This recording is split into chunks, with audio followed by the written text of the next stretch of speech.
여러분, 지난주부터 이제 마스크를 쓰고 설교를 합니다. 나라의 지침이 내려와서 저희가 이제 마스크를 쓰고 찬양하고 설교하는데 보시기에 조금 불편하시더라도 이해해 주시고, 저도 이 마스크를 쓰고 이렇게 설교를 하니까 말이 잘 안 나오고요. 말이 자꾸 꼬여요. 좀 불편하더라도 우리가 또 모두의 건강을 위해서 서로 헌신하고 또 섬기는 마음으로 함께 했으면 좋겠습니다. 여러분, 우리 인간이 존재하는 이유는 무엇일까요? 여러분은 스스로 내가 존재하는 이유가 무엇이라고 대답하겠습니까? 웨스트민스터 소요리 문답 1번 문항은 인간의 제일 되는 목적에 대해서 이렇게 얘기합니다. 하나님을 영화롭게 하고 그분을 영원히 즐거워하는 것이다. 이것이 우리가 이 땅에 존재하는 목적이라고 말씀하고 있는 거죠. 첫 번째로 얘기하는 것입니다. 하나님을 영화롭게 하고 그분을 영원히 즐거워하는 것. 다른 말로 요약하면 하나님을 기쁘시게 하는 삶을 사는 것이다 라고 말할 수 있습니다. 오늘 본문에서 사도 바울도 5장 9절에서 이렇게 고백하고 있어요. 우리 5장 9절 한번 같이 읽어볼까요? 5장 9절 같이 읽겠습니다. 시작. 그러므로 우리가 몸 안에 있든지 몸을 떠나 있든지 주를 기쁘시게 하려고 힘씁니다. 몸 안에 있든지 몸 밖에 있든지 주를 기쁘시게 하는 삶을 나는 살기를 원한다라고 말합니다. 사도 바울은 지금 이런 표현을 할 때가 아니에요. 그는 고린도 교회에 몰래 침투한 거짓 교사들과 고린도 성도들을 통해서 사도성을 공격받고 있었어요. 그의 진실함조차 의심받고 있는 상황이었습니다. 또 그는 복음을 위해서 수많은 고난을 당했다고 그는 고백하고 있죠. 그래서 그는 이렇게 말해요. 내 몸에 예수의 흔적을 가졌다. 여러분, 너무 멋진 말이죠. 저희가 그렇게 좋아하는 말이잖아요. 그런데 그게 좋은 의미가 아니에요. 예수 그리스도의 매를 맞고 고초를 당하고 채찍에 맞고 이런 것 때문에 내 몸에 예수 그리스도의 고난의 흔적이 남아있다라고 말하고 있는 것입니다. 그러나 그는 결코 낙심하지 않았어요. 이 자신의 고난을 통해서 정말 하나님의 생명의 역사가 이 성도들 안에 나타나고 있었기 때문입니다. 주님을 드높이는 삶, 그것이 그의 인생의 목적이었기 때문에 그는 고난 중에도 오히려 기뻐할 수 있었던 것입니다. 그래서 골로새서 1장 24절에서 바울은 이렇게 고백해요. 우리 골로새서 1장 24절 같이 한번 읽어보도록 하겠습니다. 시작. 이제 나는 여러분을 위해 받는 고난을 기뻐하며 그리스도의 남은 고난을 그분의 몸된 교회를 위해 내 육체에 채웁니다. 나는 여러분을 위해 받는 고난을 기뻐한다라고 말하고요. 그리고 그리스도의 남은 고난을 그분의 몸된 교회를 위해서 내 육체에 채운다라고 말해요. 그가 고난을 두려워하지 않고 얼마나 하나님을 위한 삶을 살기를 원했는지 알 수 있는 말씀이에요. 여러분, 예수 믿는 저와 우리 모두가 저는 사도 바울과 같이 하나님을 위한 삶으로 부름받은 줄 믿습니다. 하나님은 동일하게 우리를 그런 사람으로 불러주셨어요. 그렇다면 여러분, 어떻게 하는 것이 하나님을 위해 사는 것일까요? 우리는 어떻게 하나님을 기쁘시게 하는 그런 삶을 살 수 있을까요? 오늘 본문을 통해 세 가지를 여러분과 나누기를 원합니다. 첫째로 하나님을 기쁘시게 하는 삶이란 무엇인가? 하늘로부터 오는 영원한 집을 사모하며 살아가는 삶이라는 거예요. 우리 1절, 2절 같이 한번 읽어보도록 하겠습니다. 본문 1절, 2절 시작.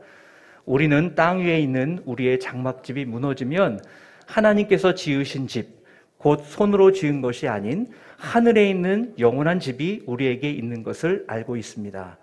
우리는 하늘로부터 오는 우리의 집으로 덧입기를 간절히 사모하여 이 장막집에서 탄식하고 있습니다. 바울은 육체의 죽음을 이 땅의 장막집이 무너지는 것으로 비유하고 있어요. 여기서 집이라는 것은요, 우리가 거주하는 집을 의미하는 것이 아닙니다. 우리의 몸을 의미합니다. 아마 바울이 장막을 만드는 사람이었기 때문에 이렇게 쉽게 이 비유를 할 수 있었던 것 같아요. 여기에 땅에 있는 장막집이라고 할 때 이 장막은 원어로 보면은 이동식 텐트를 의미합니다. 여러분, 텐트는 어떻죠? 영구적인 거처가 아닙니다. 임시적인 거예요. 그리고 곧 무너지는 것입니다. 즉, 이 땅에서의 우리의 몸은 일시적인 것이고 결국은 무너지게 되어 있다라고 말하고 있는 거죠. 반면에 이 땅에서의 우리의 몸이 무너질 때 얻는 영원한 집, 부활의 몸은 어떻다고 말합니까? 여기 우리말 번역에는 같은 집이라고 사용하고 있지만 원어로 보면 빌딩이에요. 빌딩. 부동산이에요. 움직이지 않는 거예요. 즉 일시적인 것이 아니라 영원하고 그리고 하늘에 있는 것이고 그리고 하나님께서 직접 지으신 집이라는 것입니다. 그러므로 이 땅에 사라질 육체를 위해서 살지 말고 손으로 지은 것이 아닌 하늘에 있는 영원한 집을 위해 살고 부활의 몸을 사모하는 인생을 살아야 한다라고 바울은 말하고 있는 거예요. 여러분, 요즘 코로나로 인해서 인기를 얻고 있는 그러한 스포츠가 있죠. 스포츠라고 말해야 되나? 캠핑이라고 말할 수 있어요. 캠핑. 여러분, 캠핑 많이 들어보셨고 요즘 많이 나오죠. 캠핑과 늘고 텐트가 굉장히 좋아졌습니다. 그러나 그럼에도 불구하고 분명한 사실은 무엇이죠? 텐트가 아무리 좋아도요, 거기 영원히 머무는 사람은 아무도 없다라는 거예요. 만약 계속해서 텐트에 머문다고 한다면 노숙자겠죠. 저도 캠핑을 좋아하는데 예전에 우리 아이들이 어렸을 때 조금 다녔어요. 요즘은 이제 거의 못 가죠. 차박도 좋아합니다. 근데 여러분, 캠핑을 가보신 분은 아시죠? 저희 아내는 캠핑을 싫어합니다. 왜 싫어할까요? 불편하니까. 땅바닥에서 누워서 자는 거, 집에 편안히 침대에 자는 것보다 불편하고 힘들지 않습니까? 그런데도 사람들은 캠핑을 좋아하고 캠핑을 떠나요. 왜일까요? 그것은요, 아이러니하게도 돌아갈 집이 있기 때문에 그렇습니다. 여러분, 우리 육체도 그래요. 아무리 좋은 것 같아도 어느 순간 사그라들고 그리고 무너진다는 거예요. 그런데 이 분명한 사실을 잊고 육체를 위해 살아가는 사람들이 있습니다. 아니, 육체를 위해서만 그런 투자하는 그러한 사람들이 있다라는 것이죠. 여러분, 그렇다면 그 사람은 어리석은 사람일 것입니다. 누가복음 12장에 보면 어리석은 부자 이야기가 나옵니다. 이 사람은 너무 가진 것이 많아요. 곡식이 넘쳐요. 그래서 창고가 너무 꽉 차서 이 창고를 허물고 더 큰 창고를 만듭니다. 그러면서 속으로 자신을 향해 이렇게 외치죠. 평안히 쉬고 먹고 마시고 즐기자. 이제 됐다. 라고 그는 이야기합니다. 그때 하나님의 음성이 들려옵니다. 누가복음 우리 12장 20절 21절 한번 같이 읽어볼까요? 누가복음 12장 20절 21절 같이 읽겠습니다. 시작. 그러나 하나님께서 그에게 말씀하셨다. 이 어리석은 사람아, 오늘 밤 내 영혼을 내게서 찾을 것이다. 그러면 내가 너를 위해 장만한 것들을 다 누가 갖게 되겠느냐? 자기를 위해 재물을 쌓아두면서도 하나님께 대해 부여하지 못한 사람은 이와 같다. 우린 영원히 이곳에 살 사람이 아니라는 거예요. 일시적으로 이 땅에 산다라는 거예요. 이것을 기억하고 살아가야 한다라는 것이죠. 여기 평가가 어떻습니까? 어리석은 사람아. 그는 무엇을 보지 못했죠? 지금 가지고 누리고 있는 이것이 전부라고 생각한 거예요. 그러나 그것은 영원하지 않은 것이라는 것입니다. 이 땅은 영원한 처소가 아니라 임시 거처라는 거예요. 그래서 우리는 이 땅에서 영원히 살 사람처럼 살면 안 된다는 거예요. 마치 이 땅이 모두인 것처럼 올인해서 이 땅에서 사는 인생으로 우리는 산 사람으로 부름받지 않았다라는 것이죠. 여러분, 이 사실을 기억하지 못하고 영원한 집을 바라보고 살아가지 않으면 어떠한 일이 있나요? 늘 세상 사람들의 눈치와 세상 사람의 가치관 속에서 갇혀서 살아가게 돼요. 쉽게 말하면 휩쓸려가는 인생이 되는 거예요. 여러분은 휩쓸려가는 인생이 되고 싶으세요? 거슬러 올라가는 인생이 되고 싶으세요? 여러분, 우리는 이 문화 속에 살아갑니다. 이 세상 속에 살아갑니다. 그것은 다른 말로 말하면 무엇이죠? 날마다 이 세상의 정보를 듣고 이 세상의 상황들과 경제와 모든 것을 몸으로 부딪히며 살아간다는 거예요. 그 말은 영향력이 있다라는 거죠. 그런데 우리가 이 땅에 있는 거처가 영원하다는 사실을 분명히 붙잡고 있지 않으면 우리는 그 소리에 귀를 기울이고 그 소리를 따라 살고 그 소리 가운데 결국 무너지게 돼 있는다는 거예요. 여러분, 이스라엘 백성이 축복의 약속의 땅으로 들어갔어요. 얼마나 어렵게 들어갔습니까? 모세로 시작해가지고 방황 가운데 1세대들이 40년 동안 죽고 그 다음 2세대들이 이제 겨우 여호수아를 통해서 들어갔어요. 그냥 들어가지 않았습니다. 싸웠습니다. 거기서 실패도 했고 하나님 말씀대로 그 땅을 정복했어요. 전부 정복하진 못했어요. 그런데 여러분, 그 축복의 땅, 그 약속의 땅은 그들에게 정말 축복의 땅, 약속의 땅이었습니까? 나중에 그들은 그 땅에서 쫓겨나 포로로 잡혀가게 되었어요. 북이스라엘은 아수르에 의해서 전부 흩음을 당하고 그리고 혼혈족이 돼버렸어요. 그리고 남유다는 바벨론으로 끌려가 70년의 포로 생활을 하게 되었죠. 이유가 무엇이었어요? 이유가 무엇이었어요? 그들은 아브라함을 통해 준 영원한 하나님의 꿈을 바라봐야 될 사람이었고 하나님을 섬겨야 될 사람이었지만 그들이 맨날 만나고 접하는 그 가나안의 하나님이 없는 그 문화 속에 살면서 자신의 삶이 이곳에서 끝나는 것처럼, 이곳이 영원한 것처럼 그들이 하나님이 주신 마음을 잃어버렸다는 거예요. 그럴 때 어땠어요? 휩쓸려 갔습니다. 우상을 섬겼고요. 그리고 하나님의 정의를 지키지 않았고요. 죄 가운데 살아갔습니다. 사람 눈치 보다가 그들과 동요되는 그런 인생이 되었다라는 것입니다. 얼마나 비참한 인생일까요? 그러나 하나님께서 마련해 놓으신 하나님의 집, 영원한 집에 대한 확신이 있을 때, 이것을 날마다 붙잡고 살아갈 때 우리는 세상에 매여 살지 않습니다. 그럴 때 우리는 세상의 눈치 보는 인생이 아니라 하나님의 거룩한 뜻을 앞세워 그것을 이루어가는 그러한 인생이 된다라는 것입니다. 사랑하는 여러분, 여러분은 어떤 인생을 지금 살고 있습니까? 저는 여러분들이 영원한 하늘의 집을 사모함으로 썩어질 육신을 위해 살아가는 인생이 아니라 하나님의 상급을 쌓고 살아가는 그런 믿음의 인생 되기를 축복합니다. 두 번째, 하나님을 위해 살아가는 것이란 그분을 기쁘시게 하는 삶이란 무엇인가? 그것은 보는 것으로 행하지 않고 믿음으로 행하는 삶입니다. 우리 7절 같이 한번 읽겠습니다. 7절 시작. 우리는 믿음으로 행하고 보는 것으로 행하지 않습니다. 믿음으로 행하고 보는 것으로 행하지 않는다 말합니다. 분명한 사실은 4절 말씀처럼 우리는 장막을 벗고자 하는 것이 아니라 그 위에 덧입고자 하는 거라는 사실이에요. 이 말은요, 이 땅에서의 삶과 부활의 몸으로서의 삶이 연속성이 있다라는 것입니다. 단절된 게 아니라는 거예요. 일부 시한부 종말론자들은 이런 얘기를 합니다. 세상의 삶과 그리고 천국의 삶은 완전히 단절될 것이다.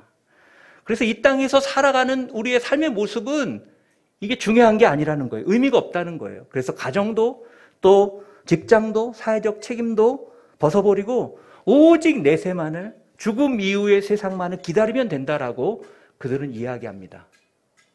그것은 무엇이죠? 잘못된 믿음입니다.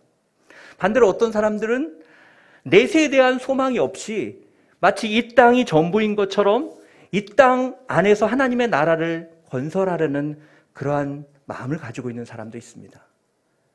이것도 잘못된 믿음이에요. 이 세상의 삶과 천국에서의 삶은 연결되어 있는 거예요. 그러므로 우리는 이 땅에서 믿음으로 행함으로 주님을 기쁘시게 하는 삶을 살아야 된다라는 거예요. 여러분, 그럼 어떤 삶이 믿음으로 행하는 삶일까요? 그것은 눈에 보이는 것을 따라 행하지 않고 하나님 앞에서 행하는 것입니다. 이 종교 개혁자들이 모토로 삼았던, 삶의 모토로 삼았던 단어가 있죠. 꼬람데오라는 단어입니다. 그것은 뭐예요? 하나님 앞에서라는 거예요. 사람은 본능적으로 보는 것으로 행하고 보이는 것을 위해서 살아갑니다. 그러나 믿음으로 행하는 사람은 그렇지 않다라는 거예요. 하나님께서 내 앞에 계심을 믿음으로 바라봄으로 그 앞에서 살아가기로 결정하는 사람이라는 거죠. 그런 사람들은요, 아무렇게 살지 않습니다. 남이 보지 않는다고 세상의 방법으로 살아가지 않습니다. 오직 하나님 앞에서 하나님의 임재 속에서 살아가는 것이죠. 골로새서 3장 23절, 24절은 이렇게 이야기합니다. 바울이 이야기하는 것입니다. 같이 한번 읽겠습니다. 무슨 일을 하든지 사람에게 하듯 하지 말고 주께 하듯 마음을 다해 하십시오. 이는 여러분이 주께 유업의 상을 받을 줄을 알기 때문입니다. 여러분이 섬기는 분은 주 그리스도이십니다. 무슨 일을 하듯 주께 하듯 늘 하나님 앞에 살아간다는 거예요. 왜냐하면 유업의 상을 받을 줄 알기 때문에, 우리가 섬기는 분은 주님이시기 때문이라고 바울은 이야기합니다. 그럴 때 온전한 믿음의 삶을, 믿음으로 행하는 삶을 살 수 있다는 거예요. 여러분, 믿음으로 행한다는 것은 쉽진 않습니다. 쉽게 말하면 세상의 질서와 달라요. 왜냐하면 손해보기를 결정해야 되기 때문에. 누구 때문에요? 주 그리스도 그분 때문에 손해보기를 결정해야 되기 때문에 그래요. 어떤 분은요, 사업을 하다가 어려운 일을 당했어요. 나쁜 일을 당했어요. 그런데 이거를 소송을 걸고 같이 맞대응하고 끝까지 싸우면 이길 수 있는 건데, 자기가 하나님을 사랑하고 그리스도인이고 그리스도 앞에서 살아가는 인생임으로 인해서 상대편이 자신을 그런 사람으로 알고 있다는 걸 알기 때문에 그러한 일을 포기하는 그러한 분도 계셨어요. 여러분, 그 손해가 얼마나 크겠어요. 그러나 그분은 그 손해와 그리스도라는 자존심을 바꾸지 않은 거예요. 또한 믿음으로 행하는 것은 무엇입니까? 하나님의 영광을 믿음으로 바라보고 행하는 거예요. 하나님의 영광을 믿음으로 바라보고 행하는 것. 고린도서 4장 18절에서 이렇게 얘기했었죠. 우리가 주목하는 것은 보이는 것이 아니라 보이지 않는 것들입니다. 보이는 것은 잠깐이나 보이지 않는 것은 영원하기 때문입니다. 비록 우리 눈에 보이지 않지만 하늘에 우리의 영원한 거처가 있다는 것을 믿고 소망하는 것, 그것이 믿음으로 행하는 삶이라 할 수 있다는 거예요. 항상 멀리 보는 거예요. 신앙은 눈앞에 있는 것을 보는 게 아니에요. 믿음은 바라는 것들의 실상이라고 얘기하지 않습니까? 보지 못하는 것의 증거라고 말하고 있지 않습니까? 바라는 거예요. 멀리 있는 거예요. 그러나 그건 실체예요. 보지 못하는 것이지만 증거가 있는 거예요. 이런 사람만이 오늘 믿음의 행동을 결정할 수 있는 거예요. 우리는 종종 믿음에서 떠나 실패합니다. 왜냐하면 우리가 눈에 보이는 것을 너무 주목하기 때문이에요. 우리 눈은요, 현미경 같아서요, 뭔가를 집중하면 그것이 점점 더 커져요. 환경을 바라보고 상황을 바라보고 눈에 보는 것, 보이는 것에 집중하다 보면 그것이 너무 커서 그것이 하나님보다 더 커 보여요. 그래서 나에게 있는 고난이 하나님도 어쩔 수 없는, 그래서 하나님만 기다리고 인내하며 하나님을 믿을 수 없는 그런 고난으로 우리에게 찾아온다라는 거예요. 눈에 보이는 것을 주목하는 인생은 믿음에 떠나 실패할 수밖에 없는 것입니다. 성경에 보면 믿음으로 행하지 않고 보이는 것으로 행함으로 실패한 사람 중에 사울왕이 있습니다. 우리가 잘 아는 것처럼 사울왕은요, 이상한 사람이 아니에요. 괜찮은 사람이에요. 그는 키도 크고 멋졌고 겸손했고 용맹했던 사람이에요. 그런데 그게 점점 변하기 시작합니다. 왜요? 보이는 것에 집중하다 보니까 바뀌게 됩니다. 그래서 블레셋과의 전쟁을 하는데 군사적으로 열세해요. 그리고 사람들이 동요하기 시작합니다. 한 사람 한 사람 흩어지기 시작해요. 그 안에 눈에 보이는 것으로 집중하다 보니까 그게 너무 커 보였어요. 그 순간 하나님은 보이지 않았어요. 두려움이 그를 엄습합니다. 그때 그가 한 행동은 무엇입니까? 제사장인 사무엘이 와서 제사를 드려야 되는데 사무엘이 오지 않으니까 어떻게 해요? 하나님의 말씀을 어기고 자신이 그냥 제사를 드려버려요. 그 결과 무엇이었죠? 그는 버림받아요. 성경에는요, 네가 그렇게 안 했으면 하나님께서 너를 영원히 세웠을 거라라고 사무엘이 얘기했어요. 그 말은 뭐예요? 지금 이 상황이 그를 망하게 하지 않는다는 거예요. 이 상황이 그의 인생을 들었다 놨다 하는 것이 아니라는 거예요, 사실은요. 그의 인생을 주관하신 분은 하나님이라는 사실이에요. 근데 그는 보이는 것을 주목할 때 그것을 놓쳤어요. 보지 못했어요. 진짜 봐야 될 것을 보지 못했죠. 여러분들은 오늘 어떻게 살아가고 계십니까? 보는 것으로 행하고 계십니까? 아니면 믿음으로 행하고 계십니까? 저는 여러분들이 늘 믿음으로 하나님 앞에서 행하고 하나님의 영광을 바라봄으로 하나님을 기쁘시게 하는 분들이 되시길 바랍니다. 하나님이 기뻐하시는 것은 큰 게 아닙니다. 뭐 헌금을 대단한 헌금을 하고 내가 무슨 꼭 선교사로 가고 이런 거 하나님이 원하시는 게 아닙니다. 내가 있는 그 자리에서 믿음으로 행하는 것. 내가 있는 그 자리에서 오늘도 영원한 그 하나님 예비한 그 집을 바라보고 살아가는 것. 하나님은 그것을 우리에게 원한다는 것이죠. 세 번째, 마지막으로 하나님을 기쁘시게 하는 삶은 무엇일까요? 그것은 주님의 나를 준비하는 삶을 살아가는 거예요. 우리 10절 같이 읽겠습니다. 10절 같이 읽겠습니다. 시작.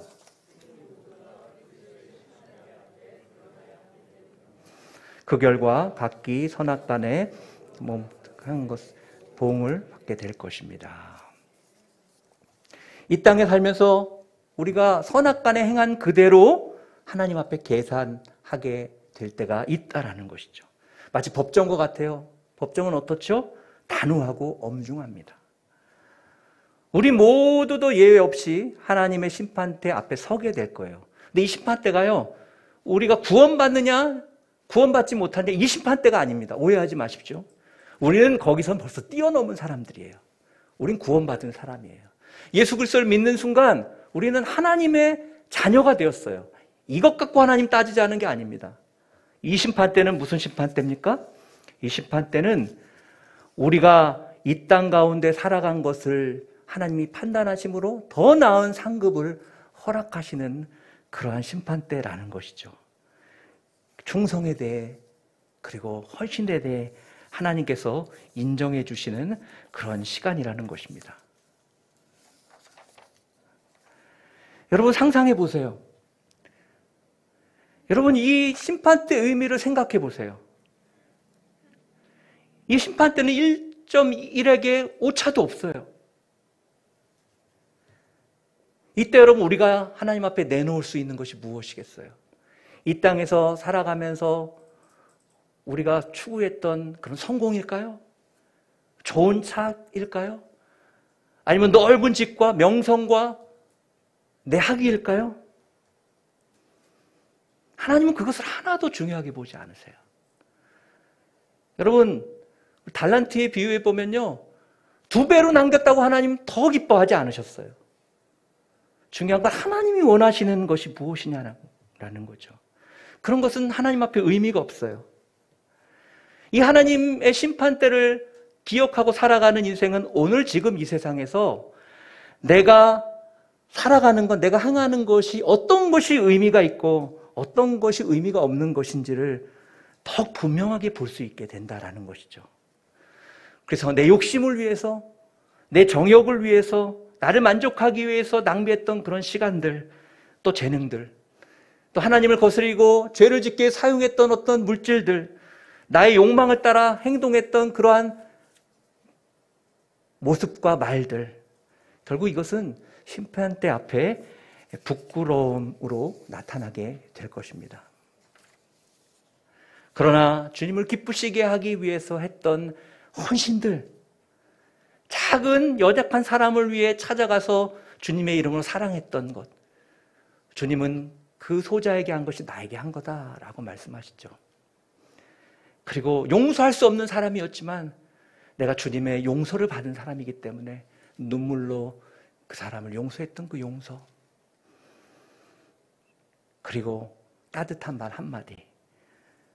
주님은 이러한 삶을 산 사람에 대해서 착하고 충성된 종아, 네가 나를 위해 수고했으니 나의 즐거움에 참여하라 말씀하실 것입니다. 그리고 격려와 칭찬을 아끼지 않으실 것입니다. 헨리 모리슨이라는 선교사님이 계셨어요. 이분은 아프리카에서 20세기 초부터 40년 동안 사역을 합니다. 그리고 이제 늙어서 이제 본국 미국으로 돌아오고 있었어요. 근데 40년 동안 아프리카에 선교하면서 건강을 잃었어요. 가족도 잃었어요. 이제 혼자의 몸으로 외롭게 고향으로 돌아가고 있는 길이었어요. 그런데 그가 탄 배에 공교롭게도 아프리카 한 나라를 방문하고 코끼리 사냥을 즐기고 돌아오는 미국의 대통령 루즈벨트가 타고 있었어요. 배가 뉴욕 항구에 이제 입항을 하는데 대통령을 경호하는 사람들이 배에 탄 사람들에게 대통령이 먼저 내릴 수 있도록 부탁을 합니다. 그리고 대통령이 내리자 레드카펫이 깔리고 군악대 멋진 연주가 진행됩니다. 많은 사람들이 그 루즈벨트 대통령 환영하기 위해서 그 자리에서 그를 기뻐하고 환영했어요. 요란한 환영의식이 끝났어요. 그리고 그들이 다 빠져나간 이후에 모리슨 선교사가 배에서 내릴 때 레드카펫도 없고 그리고 군악대 빵빠레도 없고 그를 마중 나온 사람은 아무도 없었어요. 그는 너무나 고독하고 패배감이 그 마음속에 들었습니다. 저녁 노을 진 하늘을 향해 그가 이렇게 말했습니다. 주님, 이것이 아프리카에 40년간 사역하면서 나의 청춘과 나의 건강과 저의 가족을 바친 결과입니까? 그는 씁쓸한 그런 고백을 했습니다. 그때 저녁 노을 사이로 주님의 조용한 음성이 들려왔습니다. 아들아, 너는 아직 고향에 오지 않았어. 네가 있는 이곳은 너의 고향이 아니야.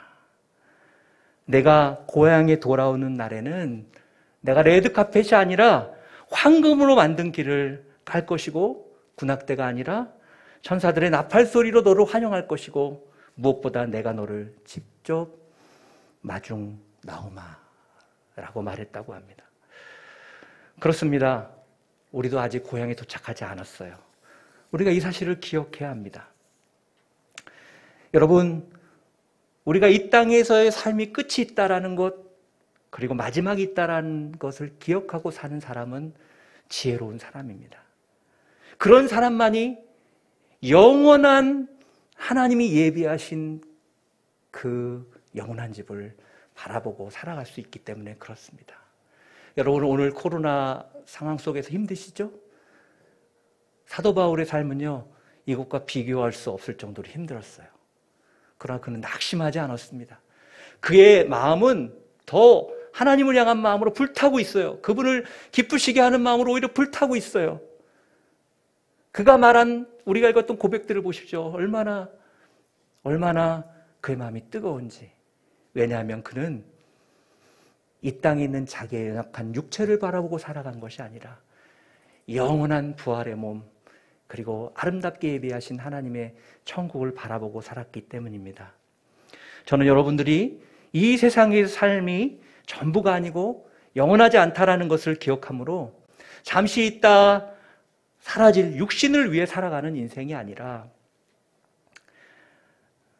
영원한 몸을 사모하고 그리고 믿음으로 행하며 주님의 나를 준비하는, 그러므로 주님을 기쁘시게 하는 그러한 아름다운 믿음의 삶이 여러분의 삶이 되기를 축복합니다.